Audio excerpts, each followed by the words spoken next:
Saudi আরব সহ মধ্যপ্রাচ্যের বিভিন্ন দেশে সাপ্লাই কোম্পানি ফাঁদ থেকে বের হতে পারছে না বগুড়ার প্রবাসী শ্রমিকরা। অতিরিক্ত অর্থ খরচ করে বিদেশ গেলেও পাচ্ছেন না প্রতিশ্রুত কাজ। কাজের মেয়াদ নবায়ন করতে না পারায় ঘটছে পাসপোর্ট জব্দের মতো ঘটনা। বান্ডেল থাকলে প্রতি সেনমানিতে টাকা বাঁচবে। বিকাশ সেনমানি বান্ডেল কিনে জিতুন প্রতি লেনদেনে।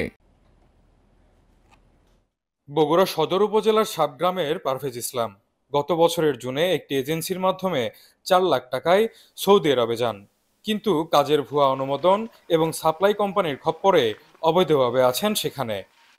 1 বছর হবে এখন আকামা করে দেয়নি, অবৈধভাবে কাজ করতেছে। একই অভিযোগ উদ্দিরকলা সহ আশপাশের কয়েকটি গ্রামের অন্তত 25 পরিবারের। ভুক্তভোগীদের অভিযোগ travel agency north Bengal air এবং সৌদিতে থাকা প্রবাসী মেহেদি ইসলাম রানার যোগসাজশে বিপাকে পড়েছেন তারা। যদিও সব অভিযোগ অস্বীকার করেছেন ট্রাভেল এজেন্সি। আর ছাড়ে উঠতে না পারে আমি দেশে আসার জন্য ব্যবস্থা করি।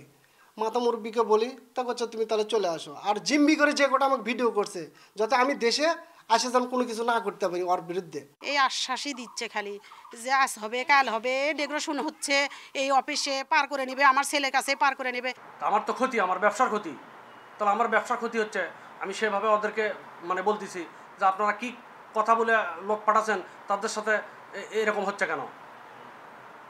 এগুলো চাপ দেওয়াতে তারা আমারও ফোন ধরে না।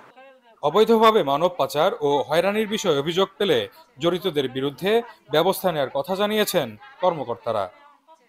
এক্ষেত্রে অভিযোগ যদি আমরা পাই, আমরা অভিযোগ সেটা তদন্ত সাপেক্ষে এটার আমরা ব্যবস্থা নেই। তার যদি অভিযোগটা প্রমাণিত হয় তো তার বিরুদ্ধে তদন্ত সাপেক্ষে শাস্তিমূলক ব্যবস্থা নেওয়ারও বিধান রয়েছে।